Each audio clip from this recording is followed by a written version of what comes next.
Hi viewers, welcome to our channel. ప్రస్తుతం మనతో పాటు దాము బాలాజీ గారు, సీనియర్ జర్నలిస్ట్ ఉన్నారు. వాటితో ఒకసారి మాట్లాడదాం. సార్ నమస్కారం. సార్, అఘోరి అరెస్ట్ అయిపోయిన తర్వాత శ్రీవర్షిని గురించి చర్చలు జరుగుతున్నాయి సార్. అంటే శ్రీవర్షిని ఎక్కడుంది, పేరెంట్స్ దగ్గరికి పంపించేశారని కొంతమంది, లేదు మిస్సింగ్ అయిపోయింది, అఘోరి దగ్గరికి వెళ్ళిపోతానని చెప్పేసి మారం చేసిందని ఇలా రకరకాల వార్తలు వచ్చేసాయి. మరి అసలు శ్రీవర్షిని ఎక్కడుంది, పోలీసుల దగ్గరనే ఉందా, దీనికి సంబంధించి ఇన్ఫర్మేషన్ ఏముంది సార్? అండ్ శ్రీవర్షిని ఇప్పుడు ఫ్యూచర్ ఏంటి సార్? ఆల్రెడీ అఘోరి అరెస్ట్ అయిపోయింది కదా, మరి శ్రీవర్షిని పెళ్లి చేసుకున్నారు వాళ్ళు, మరి ఇప్పుడు ఏంటి ఆమె పరిస్థితి ఏంటి? అఘోరి శ్రీనివాస్ అరెస్ట్ అయ్యాడు. సో చంచల్గూడ జైల్లో పెట్టారు.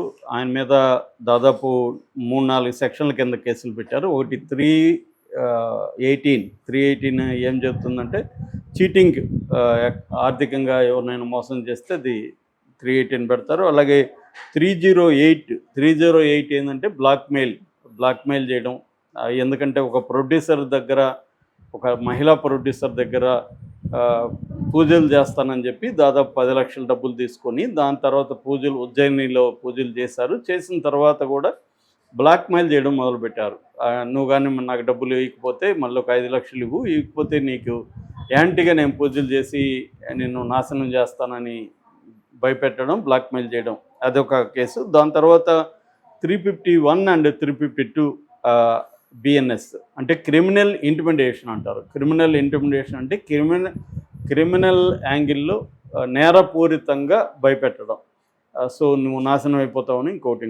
So blackmail, cheating, criminal intimidation, ఈ ప్రధానంగా ఈ 3 నేరాల కింద కేసులు పెట్టారు. ఈ 3 కూడా దాదాపు బ్లాక్మెయిల్కి 7 ఏళ్ళు పడుతుంది, క్రిమినల్ ఇంటిమిడేషన్కి 7 ఏళ్ళు జైలు శిక్ష ఉంది, చీటింగ్కి 3 ఏళ్ళు ఉంది. అలాగా ఈ కేసుల్లో అన్నిట్లో శిక్షలు పడితే 10 ఏళ్ళు కూడా శిక్షలు పడవచ్చు. అన్నీ కలుపుకుంటే 10 ఏళ్ళు కూడా శిక్షలు పడే అవకాశం అయితే ఉంది. పైగా జడ్జిని చీట్ చేసిన కేసు కూడా పెట్టే అవకాశం ఉంది. ఎందుకంటే మీకు ఎవరైనా లాయర్ ఉన్నారని జడ్జి గారు అడిగినప్పుడు నాకు అంత స్తోమత లేదని అఘోరి చెప్పినట్టుకు తెలుస్తుంది. నిజానికి అఘోరి దగ్గర స్తోమత ఉంది. ఎందుకంటే i20 కారు ఉంది, ఐఫోన్లు ఉన్నాయి, 3-4 ఐఫోన్లు ఉన్నాయని చెప్తున్నారు, బ్యాంక్ అకౌంట్లు ఉంది. అఘోరి దగ్గర కూడా అరెస్ట్ చేసినప్పుడు 5,500 క్యాష్ కూడా ఉన్నింది. సో ఎనీ లాయర్ని పెట్టుకునే అవకాశం అయితే అఘోరికి ఉంది.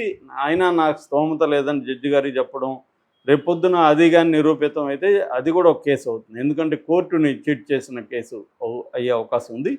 అందువల్ల లీగల్ ఎయిడ్ కౌన్సిల్ని అయితే జడ్జి గారు పెట్టారు. ఆ కౌన్సిల్ ఆయన ఎవరైతే ఉన్నాడో రవి అనే అడ్వకేట్, ఆయన కూడా మీడియాతో ఏం మాట్లాడుతున్నాడంటే అఘోరి ఖచ్చితంగా చీట్ చేసింది, అఘోరిని నేను సమర్థించను, అఘోరిని నిర్దోషిగా నిరూపించడానికి నేను ట్రై చేయనని ఆయనే చెప్తున్నాడు. వాళ్ళ డిఫెన్స్ అడ్వకేట్ అలా ఉంటే అఘోరికి శిక్ష పడే అవకాశం ఉందని కూడా ఆయన చెప్తున్నాడు. ఇది ప్రూవ్ అవుతుంది, ఎందుకంటే సాక్ష్యాలు ఉన్నాయి. అఘోరికి కనీసం 10 ఏళ్ళు, మినిమం 7 ఏళ్ళు అయితే శిక్ష పడుతుందని సాక్షాత్తు ఈమె తరపున, అఘోరి తరపున వాదించబోయే అడ్వకేటే చెప్తున్నాడు. సో బెయిల్ వేస్తారా అని, మీరు బెయిల్ తెప్పిస్తారంటే నేను మామూలుగా బెయిల్ వేస్తాను తప్ప నేను తెప్పించడానికి కృషి చేయనని కూడా అంటున్నాడు. అంటే అఘోరికి బెయిల్ కూడా వచ్చే అవకాశం కష్టం ఈ లాయర్ ఉంటే. అఘోరి ఏమన్నా పర్సనల్గా డబ్బులు పెట్టుకొని చేసుకోవాలా, కానీ అఘోరి పరిస్థితి ఏంటి? అఘోరికి ఎవరు కూడా గట్టిగా సపోర్ట్ సిస్టమ్ ఇక్కడ కనబడట్లేదు. ఇప్పటివరకు ఏంటంటే అఘోరి బెదిరిస్తూ ఒక రకమైన అందరినీ భయభ్రాంతం చేస్తూ బతికేసింది తప్ప తన కోసం ఫైట్ చేసే బ్యాచ్ ఎవరు కనబడలేదు. యాంటీ బ్యాచ్ పెరుగుతున్నారు యాక్చువల్గా. ఫస్ట్ వైపు కూడా నిన్న ఓపెన్గా వచ్చి తన ముఖం కూడా చూపించి రాధిక ఆమె ఓపెన్గా మాట్లాడింది, తనకి శిక్ష ఖచ్చితంగా పడాలి అని చెప్పింది. సో ఈ నేపథ్యంలో అందరి దృష్టి ఇప్పుడు శ్రీవర్షిని మీద. అఘోరికి శిక్ష పడాలని దాదాపు 90% జనం కోరుకుంటున్నారు. ఈ మధ్యకాలంలో దళితులకు కూడా అఘోరి యాంటీ అయింది, అంబేద్కర్ని తిట్టడం, ఇటు ట్రాన్స్జెండర్స్కి యాంటీ అయింది, అటు అఘోరీలు అఖాడా వాళ్ళు మా అఘోరి కాదని చెప్పారు. సో ఇటు బ్రాహ్మణ్ బ్యాచ్ కావచ్చు, లేకపోతే హిందూ సంఘాలకు సంబంధించిన వాళ్ళు కావచ్చు, అన్ని సెక్షన్లలో అఘోరికి వ్యతిరేకత అనేది విపరీతంగా వచ్చింది. దానికి అఘోరి స్వయంకృత అపరాధం కూడా ఉంది. ఓన్లీ దేవుళ్ళకి సంబంధించి, సనాతన ధర్మానికి సంబంధించి కట్టుబడి ఉంటే ఇంత వ్యతిరేకత వచ్చేది కాదు. సో జనం మీద దాడులు చేయడం, విచ్చలవిడిగా రెచ్చగొట్టినట్టు ప్రవర్తించడం, డబ్బులు వసూలు చేయడం, తర్వాత అమ్మాయిల్ని పెళ్ళిళ్ళు చేసుకుంటూ వెళ్ళడం, ఈ యాంగిల్లో అఘోరికి అన్ని వైపుల నుంచి వ్యతిరేకత వచ్చింది. ఈ క్రమంలో శ్రీవర్షిని పరిస్థితి ఏంటి? శ్రీవర్షిని మనం చూసాము, అఘోరి కంప్లీట్గా అఘోరి ఫోల్డ్లో శ్రీవర్షిని వెళ్ళిపోయింది. నేను ఈయనతోనే జీవితాంతం ఉంటాను, మేము ఇద్దరం బెడ్లు కూడా కంటాము. ఫస్ట్లో అడాప్షన్ అన్నారు, మళ్ళీ ఇతనితోనే బెడ్లు కంటాను అనే మాట కూడా అమ్మాయి చెప్పింది. దాని తర్వాత ఎమోషనల్ కూడా వాళ్ళ మధ్య ఒక బాండ్ ఏర్పడింది అన్నది మనకు అర్థమవుతుంది. వాళ్ళిద్దరు ఎమోషనల్గా కన్నీళ్లు పెట్టుకొని కూడా మాట్లాడారు. మమ్మల్ని వదిలేసేయండి, లేకపోతే మేము ఇద్దరం కలిసి ఆత్మహత్య చేసుకుంటామని కూడా అన్నారు. మీడియాని బెదిరించారు వాళ్ళు, ఇటు పోలీసులను కూడా బెదిరించారు, మమ్మల్ని అరెస్ట్ చేయడానికి వస్తే మేము ఇదవుతుందని. సో ఆ నేపథ్యంలో పోలీసులు వెళ్ళి, ముఖ్యంగా పోలీసులు ఉత్తరప్రదేశ్ మధ్యప్రదేశ్ బార్డర్లో వీళ్ళిద్దరిని పట్టుకొచ్చారు. సో ఇప్పుడు ఆ అమ్మాయి ఎక్కడ ఉండాలి? ఎందుకంటే ఆ అమ్మాయికి ఏమీ ప్లేస్ కానీ ఏమీ కానీ లేదు ఉండడానికి. దాంతో ఒక ఛానల్ వాళ్ళు వాళ్ళ అమ్మ నాన్నని విజయవాడకి తీసుకొచ్చారు. వాళ్ళ అమ్మ నాన్న కూడా నిన్న మీడియాతో మాట్లాడారు.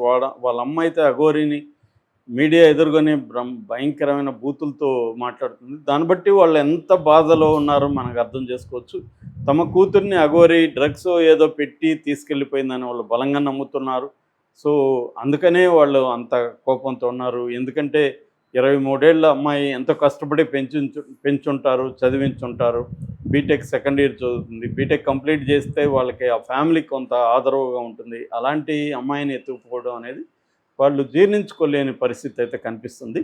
ఈ నేపథ్యంలో ఈ అమ్మాయి వర్షిణిని వాళ్ళ ఇంటికి పంపించడానికి శంకరపల్లి పోలీస్ స్టేషన్లో పెట్టారు. అమ్మాయిని కౌన్సిలింగ్ ఇచ్చారు. మామూలుగా ఈ మధ్యకాలంలో భూమిక లాంటి ఆర్గనైజేషన్స్ చాలా పోలీస్ స్టేషన్లో కౌన్సిలింగ్ ఒక బూత్ లాంటిది ఏర్పాటు చేసి వాళ్ళ పర్సన్ని, ఎన్జిఓలు వాళ్ళ పర్సన్ పెడతారనమాట. స్కిల్డ్ కౌన్సిలర్స్ని పెడతారు. వాళ్ళు కొంతమంది క్రిమినల్స్కి కౌన్సిలింగ్ అవసరమైనప్పుడు వాళ్ళు ఇస్తుంటారు.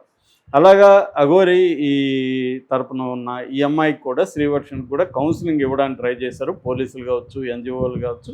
కానీ ఆ అమ్మాయి పట్టుబట్టి నేను జైలుకి వెళ్తాను, నేను కూడా అఘోరితోనే ఉంటాను, అఘోరిని విడిచిపెట్టి నేను బతకలేనని ఏడవడం, అరవడం ఇవన్నీ చేసింది.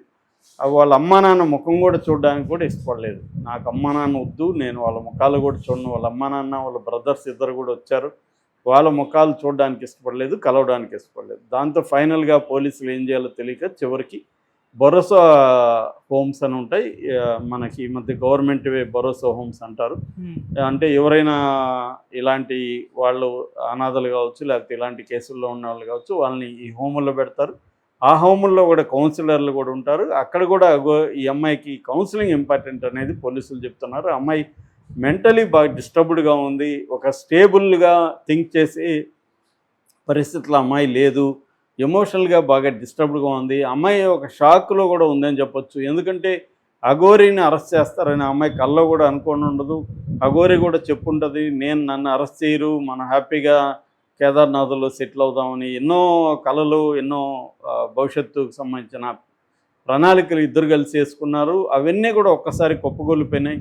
ఇప్పుడు అఘోరి అరెస్ట్ అయిపోయింది. ఎప్పుడు బయటకు వస్తుందో అఘోరి తెలియదు. బెయిల్ వచ్చే అవకాశం కూడా లేదు.